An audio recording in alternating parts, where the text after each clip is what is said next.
Welcome to the Dojo, a marketing news podcast by Exposure Ninja. This week, you're going to be talking about OpenAI's new O1 model release and the impact to marketers, if anything at all. We're also going to be talking about the Meta Summit and the key findings we've taken from Meta's latest conference for PPC and all those jazzy ad things. And we're also very briefly going to be talking about Google Ads' new tool for using AI to generate you some additional assets and get better performance out of your ads. All that and more in this week's podcast. Let's get into it. Hey Tim, another week, another update for the world from OpenAI. Tell us what's your story. OpenAI has released its new model O1 in preview, and I've tested it out on some marketing tasks. Okay, what is with their naming convention? There's something not wrong. Let's stick with this story. Tell us more. What on earth is O1 and what can it do? It's a very good question. The naming convention, I don't understand at all. So we went GPT-3, GPT 3.5, GPT 3.5 Turbo, GPT-4, and we're like, yeah, we're understanding this. Then, boom, 4.0. Like, okay. And then the latest one is O1. Okay, so no idea what's going on with the naming convention. I think they think this is so revolutionary that it actually spawns a new era in AI, so justifies a one, as in this is the first day of the rest of your lives. So with that hype attached to this new model, I was very eager to try it out. Basically, what I did is I tested it on a few different marketing tasks, different types of tasks, and tested it against 4.0. So 4.0 is the old one, O1 is the new one. I'm not going to go into loads of detail about how it did in those because I've actually recorded a video which will be published by the time you're hearing and watching this. So you can go and actually watch those on our YouTube channel. If you just search Exposure Ninja, ChatGPT O1, you should hopefully find it. That's the letter O, not the number O. Or you can just search Exposure Ninja and look at the most recent videos. Yeah, there is that. There is that as well. So anyway, but I tested it on a content task, a data analysis task, and a bit more of a kind of creative task. Basically, this new model is better at reasoning. It does reasoning. So what it does is when you ask it a question, instead of just starting to type an answer, it thinks a bit about it first and it goes through a number of steps. So it decides what steps to go through. It goes through those steps and then gives you an answer, which makes it more thoughtful in its responses. And this is kind of how we work, right? If someone said to me, Tim, you need to go and write an article about this topic, I wouldn't just go, right, okay, once upon a time there was, and you just start writing. But this is what most large language models do. They just start writing and hopefully they get somewhere good. So what you would do instead as a normal functional human is you would say, okay, what do I need to do? How do I need to plan this out? What are the things I need to think about? And then once you've got all of that research, then you would start writing.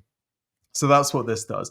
In practice, most simple prompts, I don't think people will notice that much, if any difference. So if you just said, I don't know, I want to make a YouTube video about ChatGPT's new features, suggest me a title, you're going to get pretty similar answers, right? You're not going to be thinking, wow, this is absolutely next level. It's amazing. Where it really shines is if you've got more complex tasks which require a bit of planning. So I think the task that it did the best job of, the new model did the best job of compared to the old model, I fed it a bunch of GA4 data from Google Analytics and asked it some questions about which countries had the highest performing website visitors. I mean, it's not a difficult task. A marketer could give you an answer in a matter of seconds as well. But what it did is it broke the audience down and it analyzed their performance against different engagement metrics. Then at the end, it combined all of the countries that had been performing well in each of these individual metrics and said, right, so these are the countries that on aggregate are performing the best. And here's what you might want to do with it. And here's some action next steps, which was pretty cool. Now, the next steps weren't particularly profound, as they wouldn't be, because that's a very small amount of data to be working with.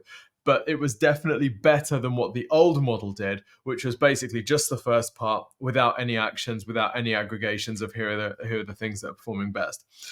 So this capability makes the new model O1 much better at doing things like writing code and mathematical problems. It also makes it less likely to be jailbroken. So it makes it a little bit more secure, maybe less likely to make mistakes, which could increase the usage amongst businesses. Now, I've got some implications for marketers, but to save this becoming another Tim AI monologue, thought I'd throw it open to the crowd and see what we think of it so far, and have we had a chance to play with it? Yeah, I haven't had a look at it. Is this strawberry? Is this strawberry Yes. under a different name? Okay, cool. Because I remember hearing a lot about that and people saying like it's going to totally change the game and it's going to be so different. And then for you to come today and be like, it's 01. I was like, is that still the same thing? I know they like to call them a fun little name. I think I prefer that actually to 01. Probably would have been better. 4, 2, whatever they're doing. But yeah, I think it's interesting. I think there might be some, implications here for if they do release their search. Maybe it could be a little bit more interesting than what Google's got going on with the AI overviews. I think it is always interesting to hear that, it might help us with some annoying tasks, like whether that's data mining or, things like that. But yeah, it's interesting. It's always nice to hear them do more. I find it interesting that they've released it as it is, and the whole PR around it. Personally, I don't know. I said to you, Tim, in on one of our Slack messages that it reminded me of when I was at McDonald's and they told us that they wanted us to go slower so the food would be hotter. And in a way, it's like it feels like it's a lot slower, and they're trying to like jazz it up and say like, oh, but it's thinking more. It's like, oh, you should love it, way more, even though it's like, no, you just made it slower. Like I get the functional side has changed, but to me as an end user, I'm just like sitting there going, what is it doing? I don't care what you're doing. I really couldn't care less. Like, I'm not a researcher. I'm not like working in the medical field. I'm not a coder. As a marketer or as just a human being who just wants to use ChatGPT or whatever bloody name it has. At least it's not called Gemini. Anyway, that's another thing. I just wanted to spit out some results. I really don't care. So like, this is jazzed up PR for not me as a person, not me as an audience. And I really am struggling to see what benefit this has to most marketers, because a lot of the data analysis stuff that has been highlighted is possible. A lot of the tools we use on a day-to-day basis is incorporating anyway. Andy Tuxford, who's our head of SEO, highlighted today that Google Analytics 4 appears to have a new AI function within it, so it will give you like better insights and stuff, which is amazing. And perhaps you can ask more questions, and we'll deep dive into that and hopefully come up with some more information in a future episode of the Dojo. But currently, these tools are adding this in, so I hopefully in another few months or years won't need to take my information over there. I can just do it within Google Sheets or Excel or anything else. So the implications for me are narrow, like small. Yeah. I do hear what you're saying. And for me, this functionality, having tested it, it's not enough to move me away from Claude, which has the project feature, which allows you to upload loads of documents all at once, which, for M&A, when you're analyzing business revenues against the information memorandum and loads of interview transcripts and all, it's amazing. Like, this doesn't have any of that because it's in preview mode. You can't even upload files. So you just have to paste stuff in. So it feels limited, and it is limited. And I appreciate that the extra time it takes to answer, if you don't actually need that, is just really annoying. I think the potential implications for marketers might be bigger than this feels right now. A bit like what Jess said about interesting if they play with this with search, because I don't know if you remember when Google, was it either this I/O developer conference or the last one, they were talking about multi-step reasoning, right? And how multi-step reasoning was going to change the game for Google at some point in the future. They haven't released this yet, but at some point in the future, because Google's now going to do your Googling for you. So it's going to take your long, complex, inelegantly worded query. It's going to break it down into sub-searches, run those searches for you, then combine the answer and ping, here's your perfect solutions for a happy life. And this is like the first demo where we've seen something like that at play. So at the moment, this doesn't have any web search or anything. It's just in a box and sort of limited like that. But if this did have a, let's say it had a bit more context about what you like, Dale, and the places that you like to go and the food that you like to eat. And then you say, I don't know why, but holidays are always the one. that people, I want to book a holiday, and it goes away and does, they would really like this particular type of restaurant and these places, and this would be great for Sophia and all of that. And then it pieces together an amazing answer for you. For marketers, that's a fascinating model because all of that's happening under the hood. We don't get to influence each of these searches because we can't necessarily see them. So how do we then optimize for that type of search journey? So I think if this technology, the reasoning model, the thinking about stuff first, makes its way into all of the individual AIs that we're used to using, including into the search results, I think that's when it becomes interesting, because this is a new type of AI chatbot, really, even though this update doesn't feel that big, I think. To me, it seems like a very good piece of evidence to show that some of the work and analysis that you've been doing over the past year is kind of coming true. If you want to learn more about Tim's thoughts about the future of SEO, you can go to youtube.com and search for Exposure Ninja, the future of SEO, and you should see a lot more about what Tim is explaining there and our predictions for the years ahead. Jess, your story. Are we continuing with AI, or are you leaning us in another direction? There's a little bit of AI sprinkled in, but I think any marketing news these days does have a little bit of a fun sprinkle of AI. So this story is all about some key PPC, pay-per-click ad takeaways from the Meta Summit.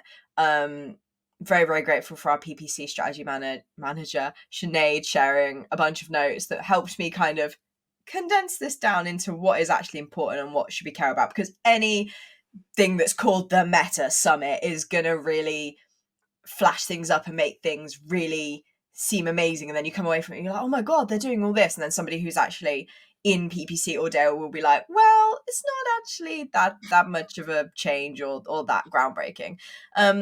So really what Sinead said is there wasn't really any new information shared, and most of the stuff that they said at the summit were things that if you're really deep in PPC and really get it, you already know, and you know that you should be doing it.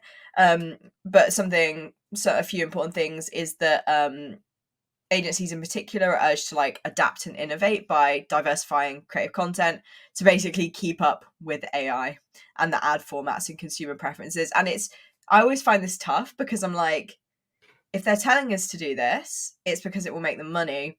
But also, we always find this with Instagram. If they release a new feature, they reward people who use it. So as much as this is going to make them more money for a while, we can hope that they will also reward people who use it, which is not the way it should work, but unfortunately it is.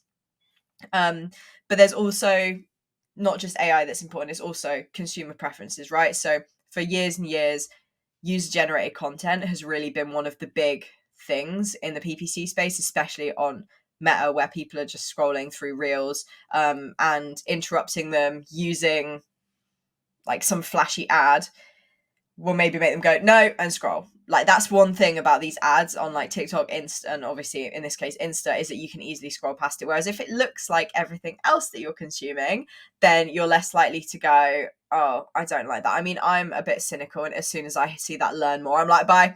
But I think that's just because when you work in marketing, you are hyper aware of all these things and you tend to go no. Whereas most people, that isn't really their reaction, unless you have a very specific audience who's ad haters. I don't know, they must be out there.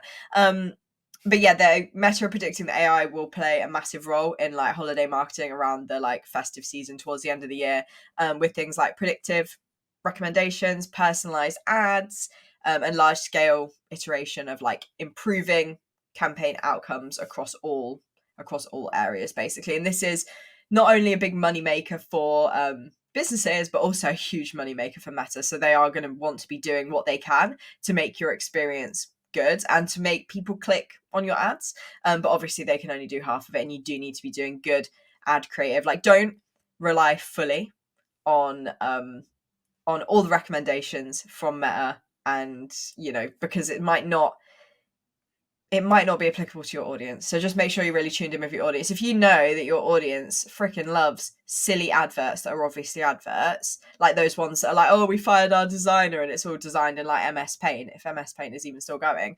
awesome. But there will be some brands that just doesn't work for. So you do kind of need to be connected to your audience. A stat that they threw out there was that 52% of shoppers use Meta for research. And also that they found that personalized ads drive conversions, because of course they do. But you also have to remember there's a lot of people clicking that do not track me, do not make my ads personal button. So if you find that your audience is the kind of audience that's more likely to make those decisions, you need to kind of be aware of that too. But I thought it was really interesting about the 52% of shoppers using Meta for research. Like, and I know that I've done these things, like I've said to my sisters before, oh, what like eyelashes do you buy? And they're like, oh, go on TikTok and like search up eyelashes, because what I'm like might not be what you like, and then just scroll through and see what comes up. And I'm like, I never even thought of doing that. I would just go, here's the top 10, buy whatever, or just buy the highest rated on like Superdrug or something. So yeah, as much as it sounds like, oh, nobody's doing that, they are. 52% of them are doing that. So, and I don't know about any of the listeners or either yourselves, Dale and Tim, but I do find if I like want to buy like a D2C product, it's normally gym wear, I will go on one account so that I trigger the adverts, because I'm like, I don't know where to start with this search. So I know if I go to their Instagram page of like Gymshark, then all their competitors are going to start advertising to me. And it works a dream every time. So I guess that's how I use it for research. I don't know if either of you two do this. No, but you could see a time when Facebook would actually want to pay you for triggering your interest in this product so that it can then make money from serving from ads. Like, that's really interesting. Yeah, I've done it with phone cases before as well, where I've just been like, there are so many brands that I just don't know.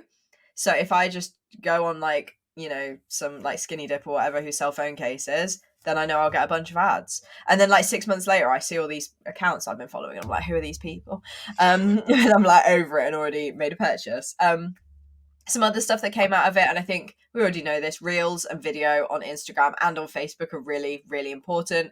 Like short form content is just dominating everywhere, and I think it will continue to for a long time. Again, if your audience is the kind of audience that likes to watch 3-hour video essays, maybe not, but for a lot of businesses this will be applicable. And actually 60% of the time spent on Instagram and Facebook is spent on video as opposed to other stuff. Reels are obviously the main format there, with the 9:16 format, the like Instagram story vertical format being like best practice, as well as including audio, like whether that's using audios that are popular or whether you're using like just a good voiceover. But a lot of people watch, I don't know, this is another one that I'm going to put to the room.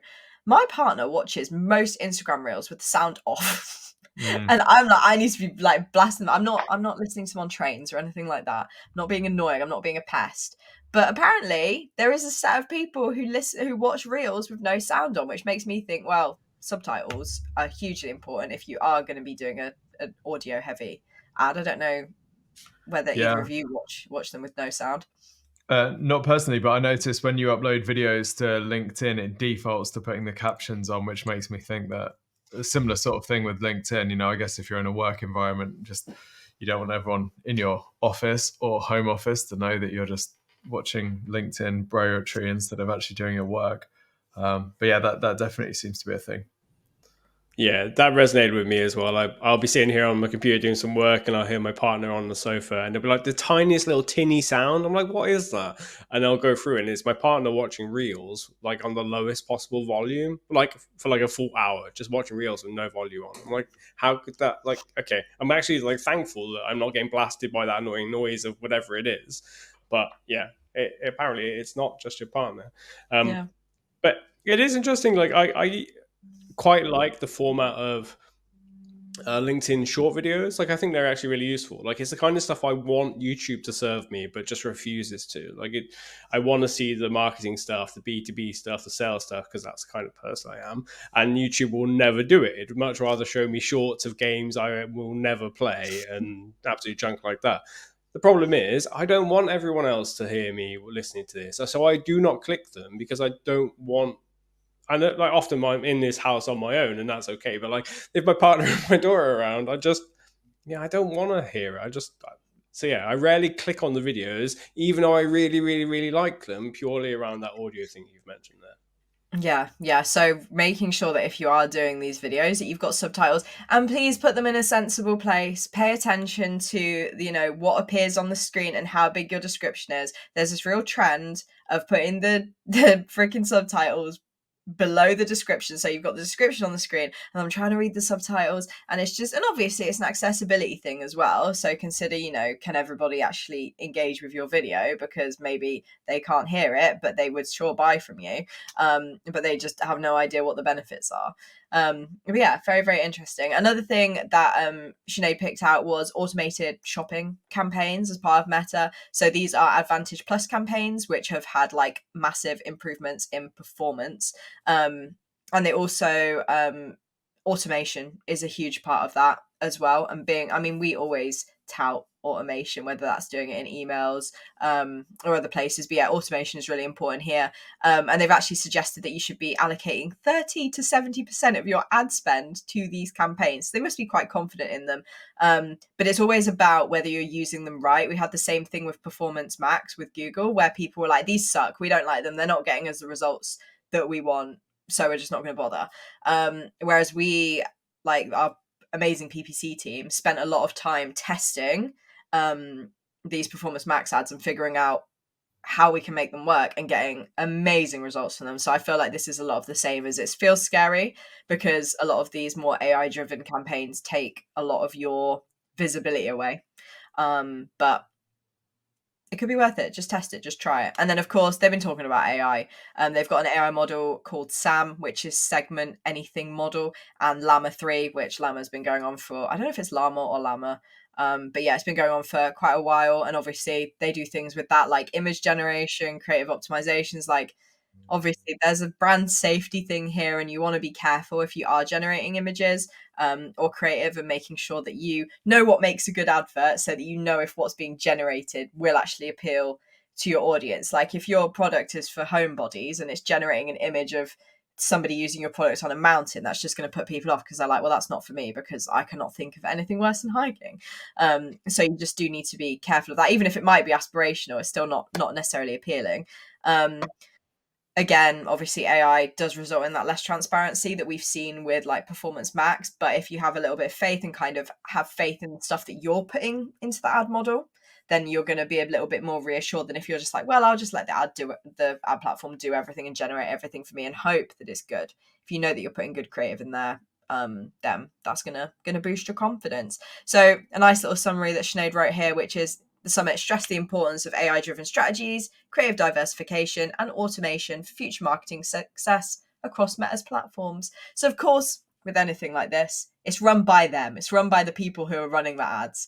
So take everything with a pinch of salt, test things. Like I said, if they're releasing a new product, it's likely they'll reward you for using it. So it's always worth giving a try. Make sure that you put some of your testing and R&D budget to use and just have at it, basically. Tim, how are you feeling about the Meta experience nowadays? The Meta experience nowadays, I tell you, the thing I'm most interested in is we've still got this TikTok ban coming in January in the US, right? And people aren't really talking about it. TikTok's not really acting like it's going to happen. I know they just went to appeals court, I think this week, to see if they could get it overturned, but the argument seemed a little bit flimsy. They're still hiring thousands of people. All the TikTok reps are still running around selling loads of advertising. Advertisers don't seem to be acting like this is coming. The creators don't seem to noticeably be trying to diversify their audiences. It's almost like it's not dissimilar to the climate situation where we're just sort of drifting happily along the lazy river, knowing that there's a waterfall. Yeah, but it's in January, so we'll figure that out later. Where I'm most interested about all of this is, I was looking at some stats around TikTok usage recently. For young people, it is a real huge focus, right? So young people in the US, on average, TikTok usage 1 hour, 52 minutes a day, 2 hours almost of TikTok usage. Average app opens 19 a day. By the way, that first stat was from the University of Michigan Children's Hospital. They did a study on TikTok usage, which tells you where some of the concerns are coming from. 34 million TikToks being posted a day. If this thing gets shut down in the US, all of those eyeballs, those creators are going onto other platforms. Those people aren't going to be all of a sudden just, going and playing outside in the park and building bridges and learning to do things. They're just going to click a different app on their phone, right?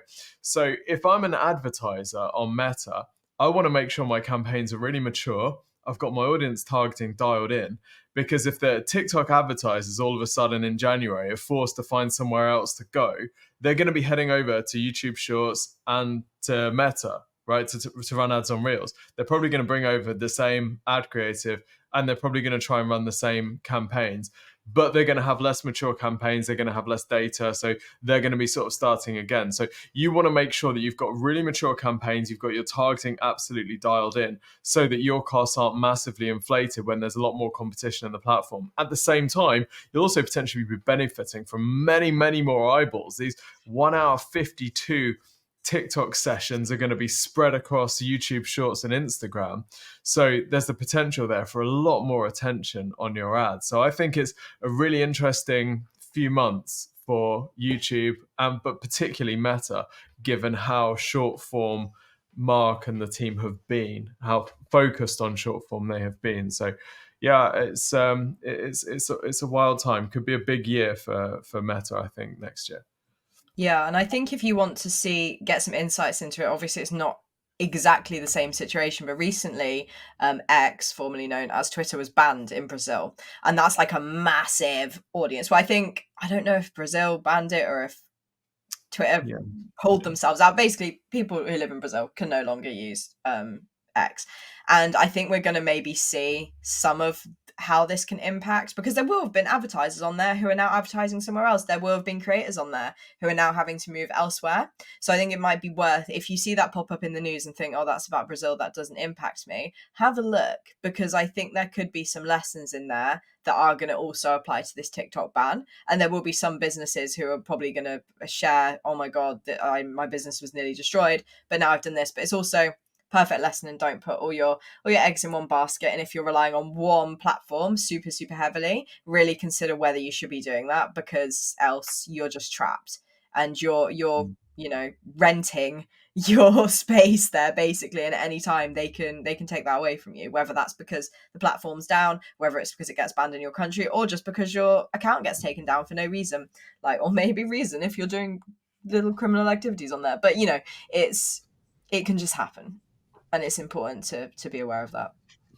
Yeah, not to dial up the scaremongering, the fear too much, but algorithm updates happen all the time with Google, Facebook. They had a huge algorithm update a couple of years ago where pages just lost in the visibility altogether, and businesses had to very quickly pay into Meta ads, which paid out for Meta, that's for sure. So yeah, just diversify.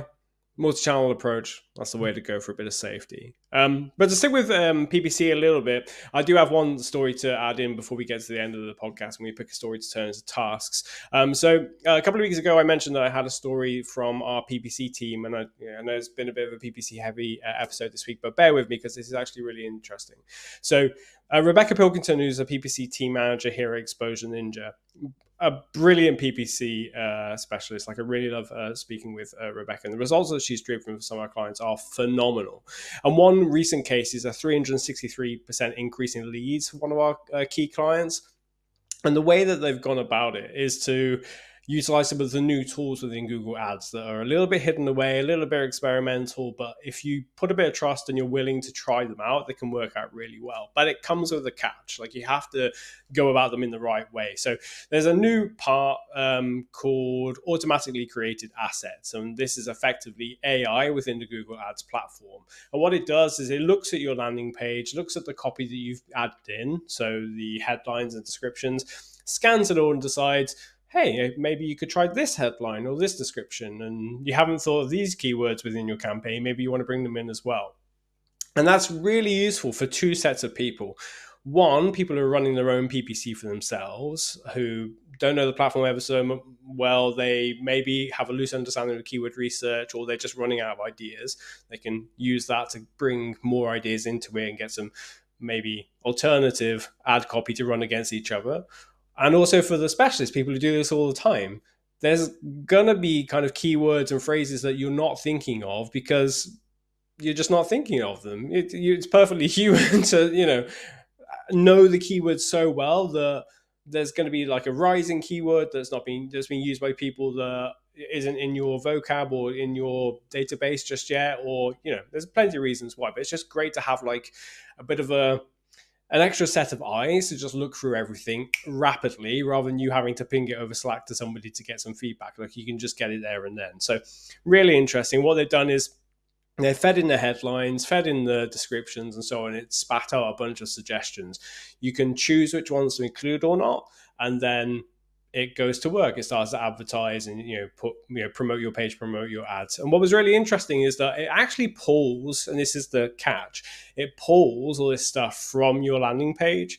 So if your landing page is badly written or badly optimized for keywords, and we can just call this SEO. So it's not written for ranking. It's not written with keywords in mind. The phrases that people have in their head when they're searching around the internet, they click the ad not thinking it's an ad or whatever. The page itself has to be written really well to include that stuff, to have strong copy, so the tool knows exactly what that page is about. And the test that Rebecca did, or through playing with this a fair bit, with some of our client campaigns and with their approval, of course, is that they noticed that the better performance came from pages that had been well written for SEO, had been well written from a copy point of view, had really strong imagery and things like that. The better ad creative tended to be the stuff that was really concrete, really clear what it was you were selling. So if you were selling bathtubs, you would show a bathtub, not some elderly couple walking through the hay fields and stuff like that. Like, you can't just be like generic. And you can ask Llama 3 to create some images for your landing page about X thing. I want to reach this audience, and it will just conjure up some hayfield, whatever. You have to be really specific. You have to optimize your landing pages. You should be doing that anyway, but it's just a reminder that if you want to get performance, this tool is showing you that performance comes from optimizing everything that you do. And the results, as I was saying before, 363% increase in Google ad leads, which is phenomenal.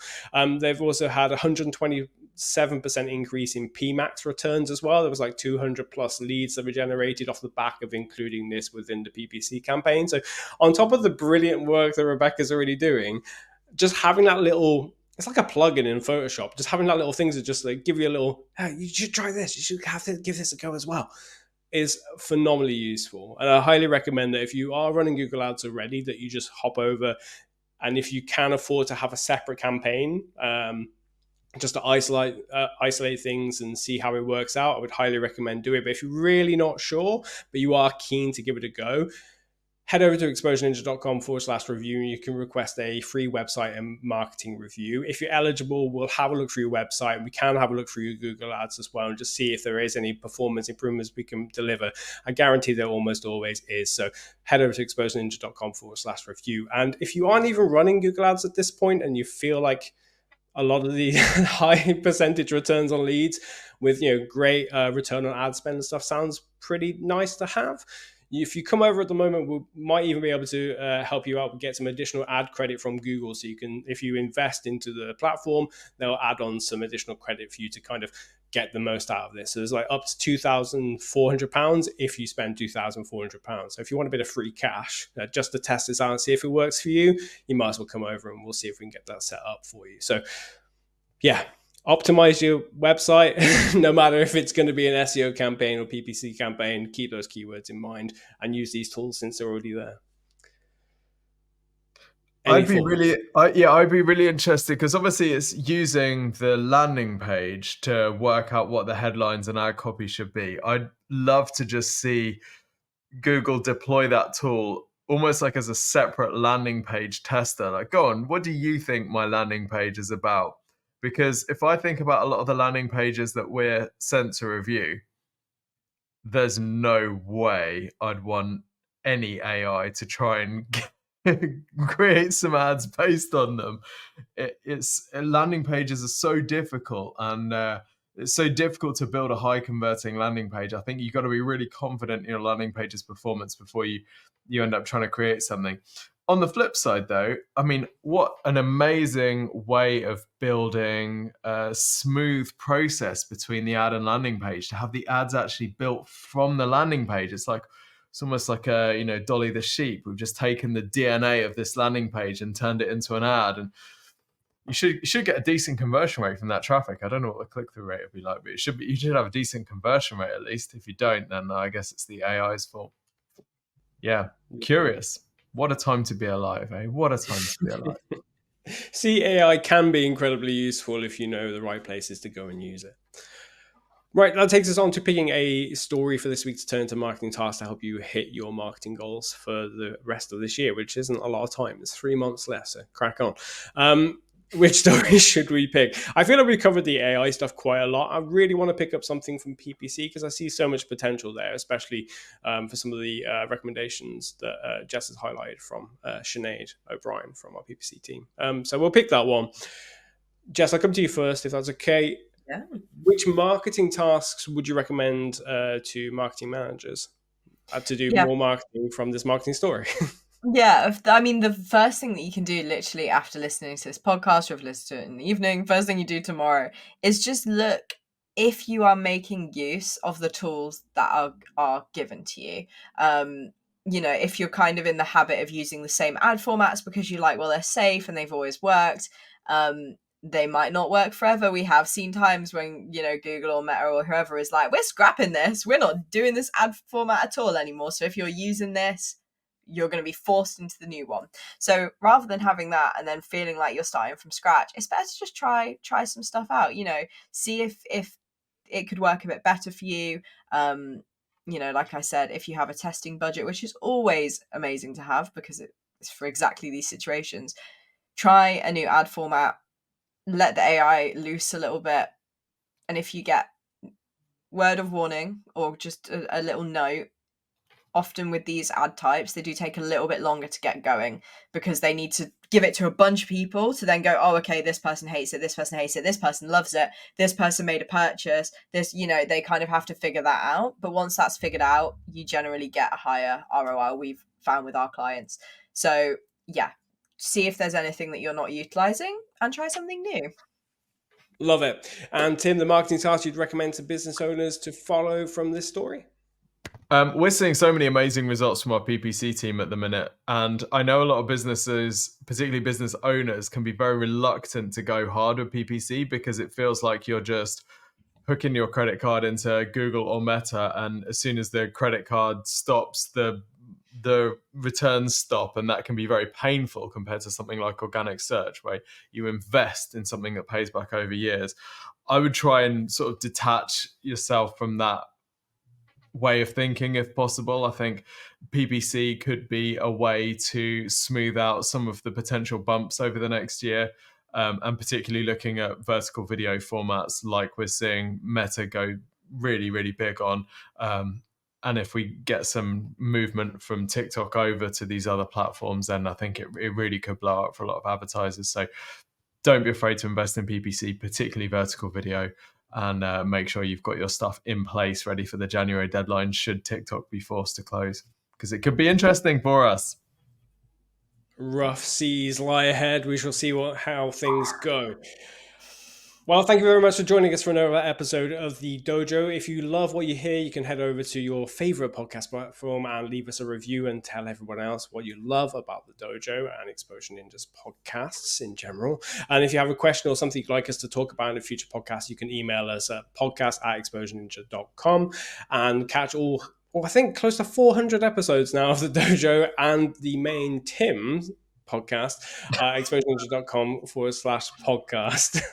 360 something. So if you listen to one every day for a year, you'll be through it in a year. Yeah, catch up. Wow. Well, there may not be a podcast next week because we're heading off the Exposure Ninja summer party, but we shall see what we shall see.